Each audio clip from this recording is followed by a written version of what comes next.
Hello students, welcome to easy learn. आज के हम अपने इस वीडियो में कवर करने वाले हैं आयोनाइजेशन एनर्जी या फिर आयोनाइजेशन इंथैल्पी। ओके, ठीक है। तो देखो बच्चों, आयोनाइजेशन एनर्जी जो है ये हम लोग किसी पार्टिकुलर एटम के लिए पढ़ते हैं। आयोनाइजेशन एनर्जी जो है ये किसी पार्टिकुलर एक एटम के लिए हम लोग पढ़ते हैं। जो जैसे मान लो कोई एटम है तो हम लोग जानते हैं जो एटम जो है, atoms are made up of electrons, protons and neutrons. Atoms are made up of electron, protons and neutrons. अब देखो, जैसे जो हम लोग पढ़ते हैं जो एलिमेंट हम लोग पढ़ते हैं मेटल एंड नॉन मेटल। और जो मेटल का टेंडेंसी होता है वो इलेक्ट्रॉन लूज करने का रहता है।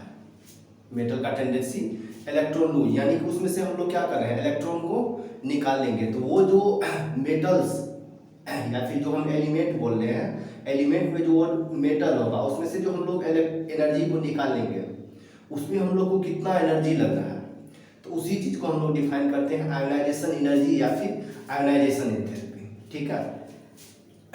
तो दोनों एक ही टर्म है, आयोनाइजेशन एनर्जी और आयोनाइजेशन एंथैल्पी। एंथैल्पी मतलब हीट एनर्जी। तो देखो, सबसे पहले इसको हम डिफाइन कर रहे हैं।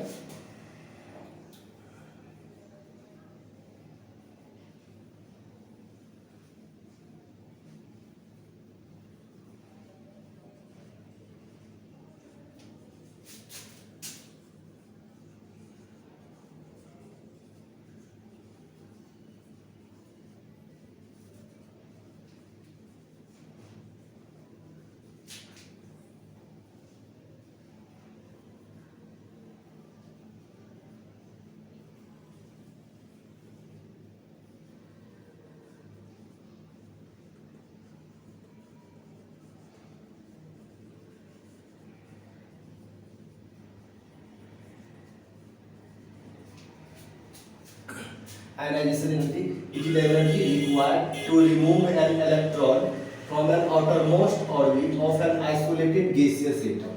मतलब जो एनर्जी जो हम लोग को लगेगा किस चीज में, आउटरमोस्ट ऑर्बिट, कोई भी एलिमेंट है और उससे जब हम लोग इलेक्ट्रॉन निकालेंगे तो उसका जो आउटरमोस्ट ऑर्बिट है, आउटरमोस्ट ऑर्बिट से जो इलेक्ट्रॉन निकालेंगे उसमें कितना एनर्जी लग रहा है, कितना एनर्जी हम लोग को देना पड़ रहा है, तो उसी को हम लोग क्या बोलते हैं, आयोनाइजेशन एनर्जी। अब देखो, एक टर्म इसमें आया है आइसोलेटेड गैसियस एटम। आइसोलेटेड मतलब एकदम इंडिविजुअल, वो किसी के साथ कंबाइन नहीं रहना चाहिए, एकदम सेपरेट एटम। और एटम भी जो है, जैसे हम लोग को मालूम है जो elements are existing solid, liquid and gaseous state. लेकिन यहाँ जो हम लोग आयोनाइजेशन एनर्जी जो डिफाइन करेंगे, तो आयोनाइजेशन एनर्जी डिफाइन करेंगे उसी स्टेट में आयोनाइजेशन एनर्जी डिफाइन होगा जब एटम्स जो है गैसियस स्टेट में है। ठीक है। आयोनाइजेशन एनर्जी का डेफिनेशन उसी में वैलिड होगा जब एटम्स किसमें होना चाहिए, गैसियस स्टेट में। ठीक।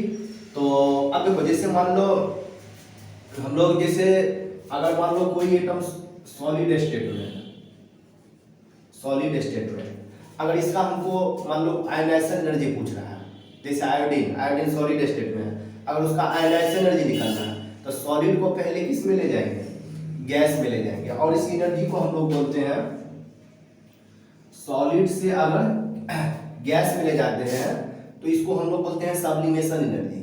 यानी कि उसमें दो टाइप्स ऑफ एनर्जी इन्वॉल्व हो जाएगा। पहला, सॉलिड को हम लोग गैस में ले जाएंगे, उसको सब्लिमेशन एनर्जी बोलेंगे। और वो जब फिर गैसियस स्टेट में चेंज हो गया, फिर उससे जो इलेक्ट्रॉन एनर्जी निकालेंगे, इलेक्ट्रॉन को निकालने में एनर्जी लगेगा, तो उसको हम लोग क्या बोलेंगे, आयोनाइजेशन एनर्जी। यानी कि हम लोग को ये चीज देखना है सबसे पहले, जो first we have to convert the element into in its gaseous state. सबसे पहले किसी भी एलिमेंट को गैसियस स्टेट में कन्वर्ट कर लेंगे, उसके बाद जो भी एनर्जी लगेगा हम लोग को इलेक्ट्रॉन को निकालने में, तो उस चीज को हम लोग बोलेंगे आयोनाइजेशन एनर्जी।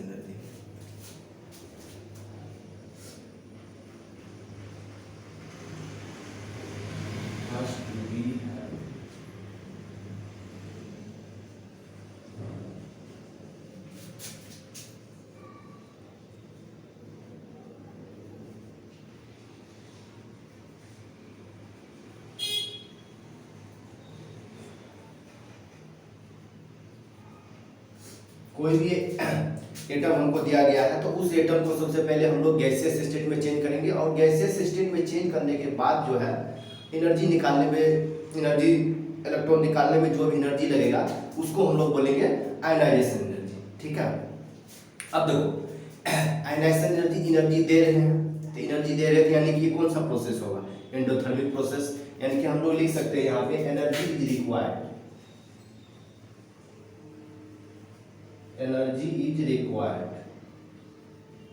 अगर एनर्जी रिक्वायर्ड है तो हम लोग को मालूम है एनर्जी रिक्वायर्ड है यानी एंडोथर्मिक प्रोसेस।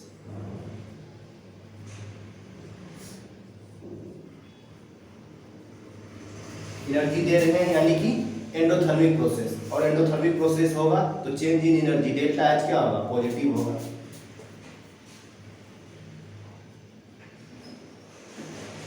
एनर्जी दे रहे हैं यानी कि एंडोथर्मिक प्रोसेस, अगर वही एनर्जी निकालते एनर्जी रिलीज होता तो उसको हम लोग क्या बोलते हैं, एक्सोथर्मिक प्रोसेस, और उस केस में डेल्टा एच निगेटिव। ठीक है, अब देखो जैसे मान लो हम सक्सेसिव आयनाइजेशन एनर्जी का बात कर रहे हैं, सक्सेसिव आयनाइजेशन एनर्जी का वैल्यू कितना होगा उसके रिस्पेक्ट में, ionization energy 1, ionization energy 2, ionization energy 3, इसका हम लोग को कंपैरिजन करना है। तो देखो जैसे मान लो कोई एक हम आर्बिट्री एटम मानते हैं, जैसे मान लो एक एटम है जो कि गैसियस स्टेट में है, एक एटम है जो गैसियस स्टेट में है, मान लो इसको हम जो है आयनाइजेशन एनर्जी 1 दे करके इसमें से एक इलेक्ट्रॉन निकाल लें, तो एक इलेक्ट्रॉन निकाले तो ये क्या आ जाएगा m प्लस एक इलेक्ट्रॉन इससे क्या हो गया, रिलीज हो गया। अब देखो इसी में जो है फिर आयनाइजेशन एनर्जी दे करके इसमें से एक इलेक्ट्रॉन और निकाल लिए, एक इलेक्ट्रॉन और निकाल लिए तो ये यहाँ से क्या आ जाएगा m2 प्लस फिर एक इलेक्ट्रॉन, फिर इसी तरह से जो है इसमें से हम जो है आयनाइजेशन एनर्जी 3 करके एक इलेक्ट्रॉन और निकाल लिए। ठीक है, तो देखो अब जो इसका हमको कंपैरिजन करना है, ionization energy 1, ionization energy 2, ionization energy 3, इसमें से सबसे ज्यादा आयनाइजेशन एनर्जी कहाँ पे होगा। ठीक है, तो देखो बच्चों इसमें जो आयनाइजेशन एनर्जी का जो हम कंपैरिजन करेंगे, अब देखो मान लो थोड़ा देखिए, मान लिए कि ये सोडियम है, m जो है सोडियम है, और उसका हम लोग कॉन्फ़िगरेशन लिखते हैं सोडियम का 2, 8 एंड 1, यानी कि वैलेंस सेल में 1 इलेक्ट्रॉन, वैलेंस सेल में 1 इलेक्ट्रॉन। अब देखो जब फर्स्ट इलेक्ट्रॉन को रिमूव करेंगे यानी कि उसके पास कितना बच गया 2 और 8, यानी कि वो न्यूक्लियस के और क्या हो गया, नजदीक हो गया, न्यूक्लियस के और नजदीक हो गया, तो यानी कि 2 यानी 2 और 8 जो है, जैसे मान लो ये इनिशियल स्टेट में 2, 8 और 1 था, फर्स्ट इलेक्ट्रॉन निकाल लिए यहाँ से, यहाँ कितना बचा 2 और 8 बचा। और अब देखो ये जो इसका ऑक्टेट कंप्लीट है, इसको डिस्टरबेंस करेंगे तो इसमें और ज़्यादा एनर्जी चाहिए, आज समझ में आया, इसको जो है ऑक्टेट को डिस्टरबेंस करेंगे इसमें हम लोग को और एनर्जी देना पड़ेगा, और एनर्जी देने के चलते जो है यहाँ पे हम लोग को और बहुत ज़्यादा एनर्जी देना पड़ेगा, समझ में आया कि नहीं, यहाँ जो है एनर्जी और बहुत ज़्यादा देना पड़ेगा, यानी कि हम लोग बोल सकते हैं जो सक्सेसिव आयनाइजेशन एनर्जी जो है ये हमेशा क्या होगा, बढ़ते जाएगा, यानी आयनाइजेशन एनर्जी सबसे ज़्यादा 3, उसके बाद 2 और आयनाइजेशन एनर्जी 1, क्यों, क्योंकि यहाँ पे इसका ऑक्टेट को हम डिस्टरबेंस कर रहे हैं। ठीक है, और यहाँ पे एक इलेक्ट्रॉन था तो उसको आसानी से निकाल सकते थे, उसमें क्या लगता, एनर्जी कम लगता, तो यानी कि हम नेक्स्ट पॉइंट इसमें लिख सकते हैं successive ionization energy is always increases, successive ionization energy is always increases.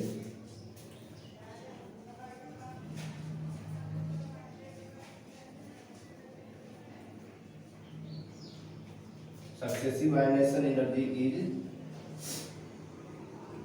always increases, that is हम लोग यहाँ से लिखेंगे ionization energy 3 is greater than ionization energy 2, और उसके बाद ionization energy 1, सबसे ज़्यादा ionization energy 3 का होगा, उसके बाद 2 का होगा, और उसके बाद 1 का होगा। ठीक है,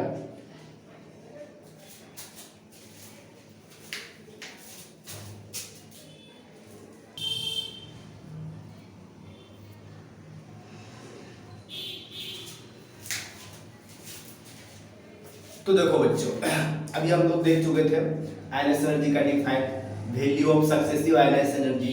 अब इसमें हम लोग देखेंगे फैक्टर्स अफेक्टिंग आयनाइजेशन एनर्जी, मतलब आयनाइजेशन एनर्जी जो है कौन कौन से फैक्टर पे डिपेंड करता है, ठीक है। इसमें सबसे पहला आ जाता है रेडियस, सबसे पहला फैक्टर आता है रेडियस। तो देखो इसमें हम लोग जो लिखते हैं, सबसे पहला फैक्टर जो है इसमें रेडियस का है। इसमें देखो सबसे पहले जो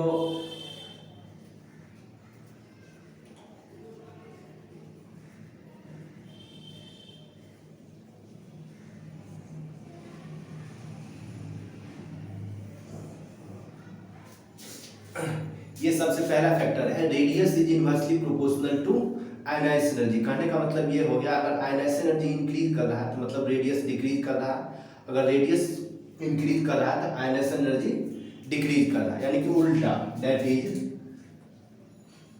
रेडियस अगर इंक्रीज कर रहे हैं तो आयनाइजेशन एनर्जी डिक्रीज कर रहा है, रेडियस अगर डिक्रीज कर रहा है तो आयनाइजेशन एनर्जी इंक्रीज कर रहा है, ठीक। ये तो पहला पॉइंट हो गया। अब देखो इसमें इसको थोड़ा समझने की कोशिश करते हैं। जैसे मान लो ये एक एटम है, इसके आउटरमोस्ट शेल में एक इलेक्ट्रॉन है, और एक एटम ये है और इसका जो है ये, अब देखो ये जो एटम बड़ा है साइज में और ये एटम छोटा है, और एटॉमिक रेडियस का हम लोग डिफाइन जानते हैं, the distance between the outermost orbit and the centre of the nucleus. Centre of nucleus और आउटरमोस्ट ऑर्बिट के बीच का जो डिस्टेंस है उसी को हम लोग क्या बोलते हैं, रेडियस।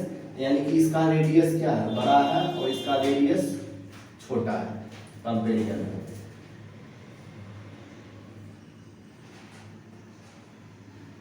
इसका रेडियस छोटा और इसका रेडियस बड़ा है। अब देखो यहाँ जो ये न्यूक्लियस है और इलेक्ट्रॉन है, ये क्या है, दोनों नजदीक है, तो इसके बीच में क्या होगा, फोर्स ऑफ अट्रैक्शन ज्यादा होगा, और फोर्स ऑफ अट्रैक्शन ज्यादा होने के चलते जो इसका साइज को क्या कर देगा, कम कर देगा, और साइज कम करेगा तो हमको इलेक्ट्रॉन निकालने में क्या लगेगा, एनर्जी ज्यादा लगेगा। तो यानी कि रेडियस जब डिक्रीज करेगा तो आयनाइजेशन एनर्जी इंक्रीज करेगा। इस केस को सेटिस्फाई कर रहा है। और सेकेंड केस हम लोग देख रहे हैं, जब रेडियस को इंक्रीज कर रहे हैं, रेडियस इंक्रीज करना मतलब न्यूक्लियस से दूर जाना, रेडियस इंक्रीज करने का मतलब न्यूक्लियस से दूर जाना, न्यूक्लियस से दूर जाने का मतलब हो गया फोर्स ऑफ अट्रैक्शन उस पर कम लग रहा है, और फोर्स ऑफ अट्रैक्शन कम लगने की वजह से जो है उससे जो हम लोग आसानी से इलेक्ट्रॉन निकाल सकते हैं। तो इसीलिए हम लोग लिखे हैं रेडियस इंक्रीजेड आयनाइजेशन एनर्जी डिक्रीजेड। रेडियस बड़ा होगा मतलब न्यूक्लियस से दूर जाएगा, न्यूक्लियस से दूर जाएगा मतलब फोर्स ऑफ अट्रैक्शन कम लगेगा, और फोर्स ऑफ अट्रैक्शन कम लगेगा मतलब इलेक्ट्रॉन को आसानी से निकाल सकते हैं, ठीक है। ये फर्स्ट फैक्टर हो गया। और सेकेंड फैक्टर इसमें इफेक्टिव न्यूक्लियर चार्ज या फिर Z effective.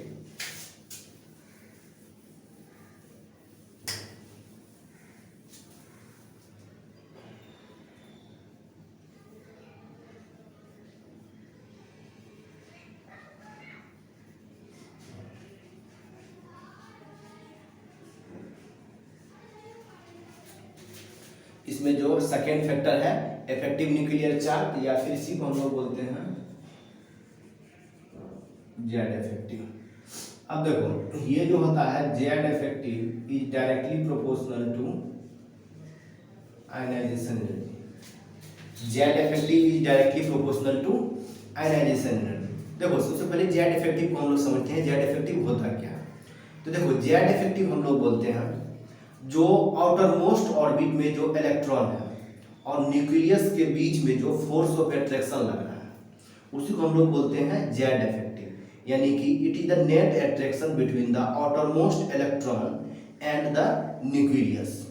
It is the net attraction between the outer most orbit of an electron and the nucleus. Nucleus और आउटर मोस्ट इलेक्ट्रॉन के बीच में जो फोर्स ऑफ अट्रैक्शन लगेगा उसी को हम लोग क्या बोलते हैं, जेड इफेक्टिव, ठीक। तो Z effective it is the net attraction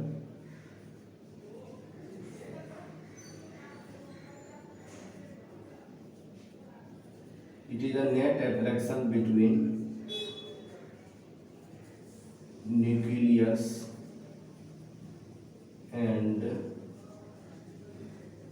and the outermost orbit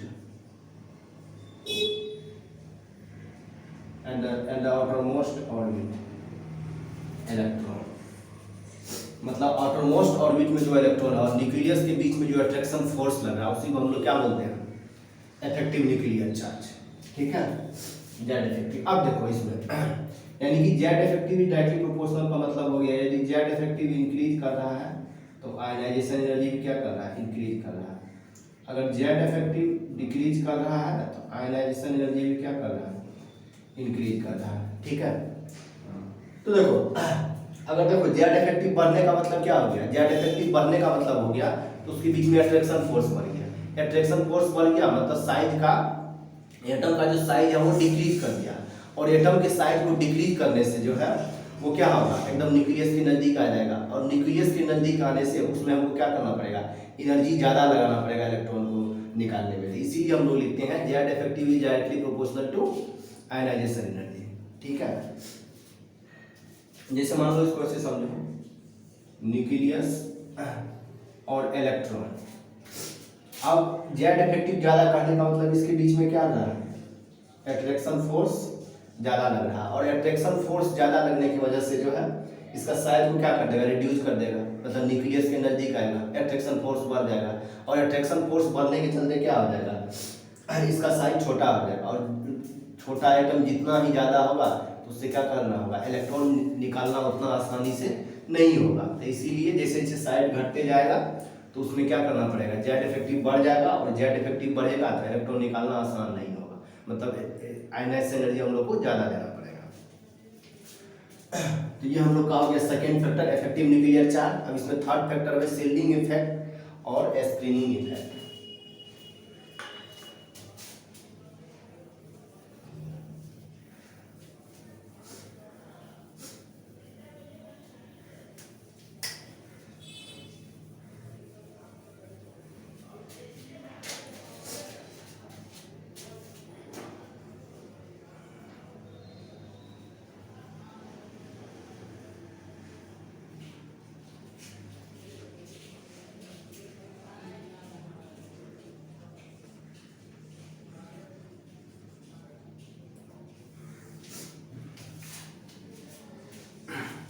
अब देखो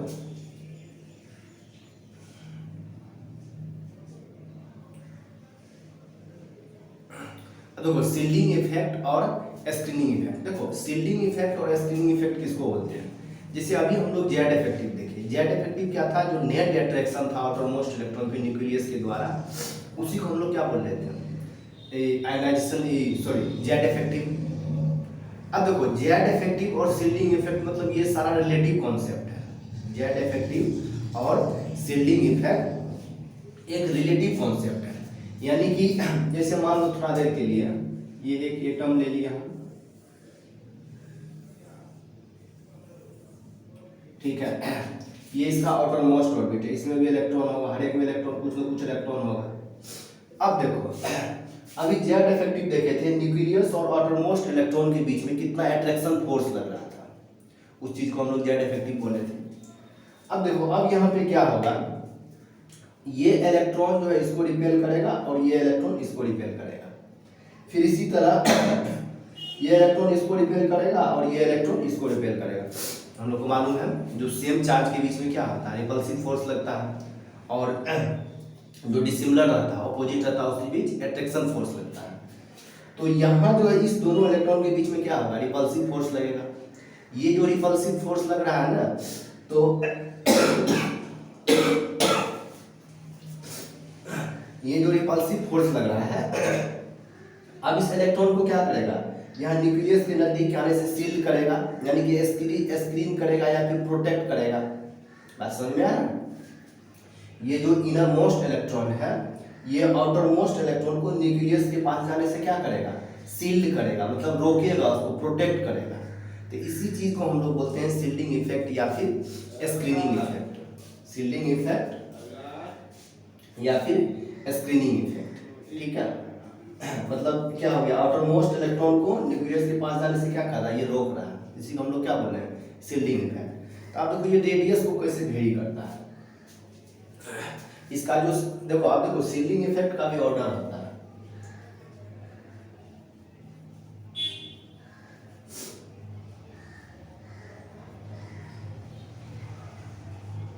सबसे ज़्यादा S, उसके बाद P, D और F।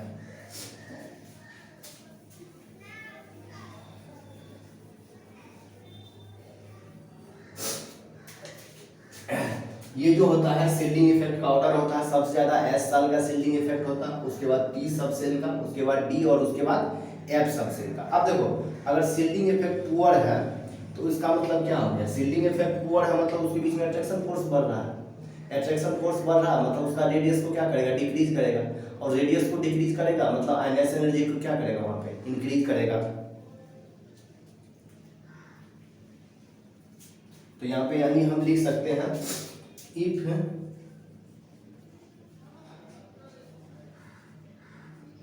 शील्डिंग इफेक्ट, यहाँ क्या लिखेंगे, if shielding effect is poor, if shielding effect is poor then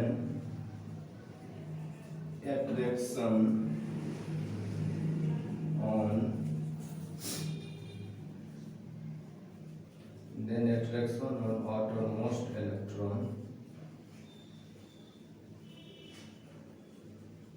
increases and ionization energy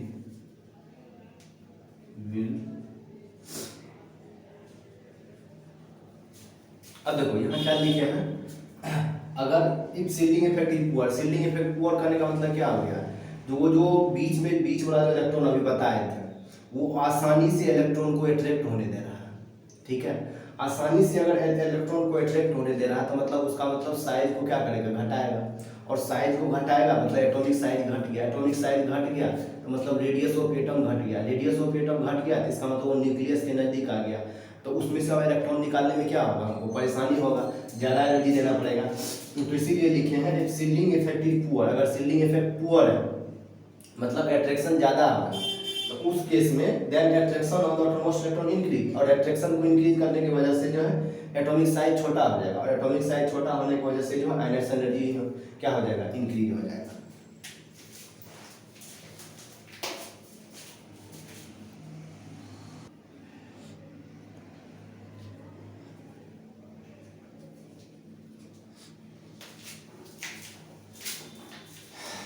तो देखो बच्चों इसमें लास्ट फैक्टर है stability of half field and full field orbitals.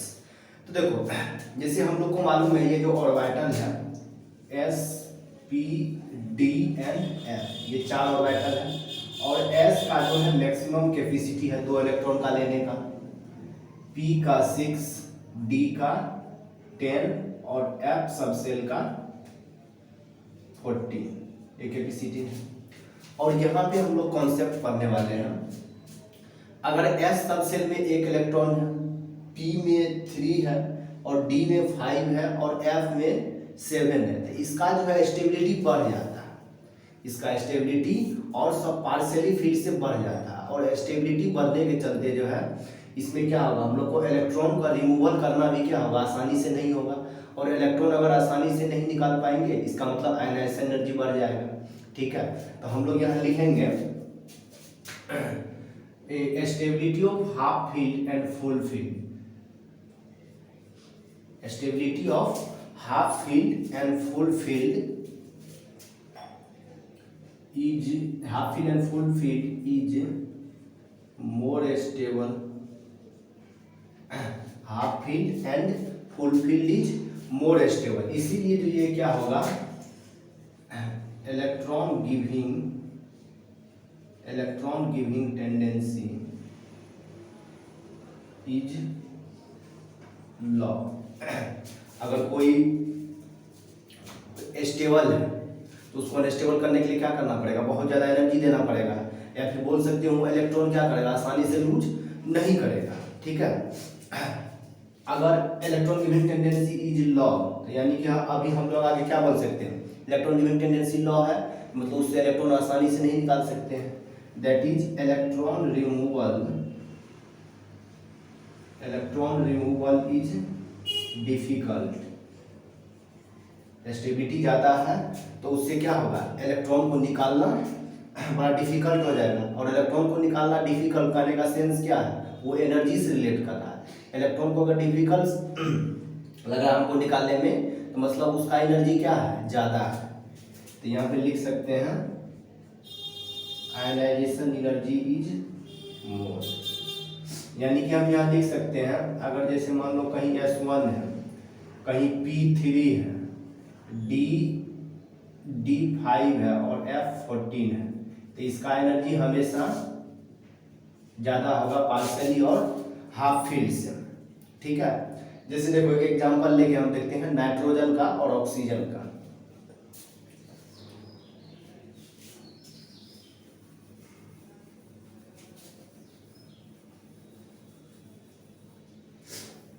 देखो इसमें नाइट्रोजन और ऑक्सीजन, नाइट्रोजन का एटॉमिक नंबर 7, ऑक्सीजन का 8। अब दोनों का कॉन्फ़िगरेशन लिखते हैं। इसका लिखेंगे 1s2, 2s2 और 2p3, 1s2, 2s2 और 2p3। इसी तरह जब ऑक्सीजन का लिखेंगे 1s2, 2s2, 2p4। अब देखो बच्चों यहाँ पे जो लास्ट सबसेल है इसका 2p3 और 2p4, तो यहाँ p क्या है, हाफ फील्ड। अभी हम बोले जो हाफ फील्ड रहेगा उसका क्या होगा, स्टेबिलिटी ज़्यादा होगा। और यदि स्टेबिलिटी ज़्यादा होगा यानी कि वहाँ से इलेक्ट्रॉन को रिमूवल करना क्या होगा, बड़ा डिफिकल्ट होगा। और इलेक्ट्रॉन को निकालना डिफिकल्ट होगा, मतलब उसका आयनाइजेशन एनर्जी क्या होगा, ज़्यादा होगा। तो यानी कि nitrogen is more than oxygen, ये क्या हो जाएगा, इसका आयनाइजेशन एनर्जी हो जाएगा। ठीक है, नाइट्रोजन से किसका ज़्यादा हो जाएगा, ऑक्सीजन का। ठीक है।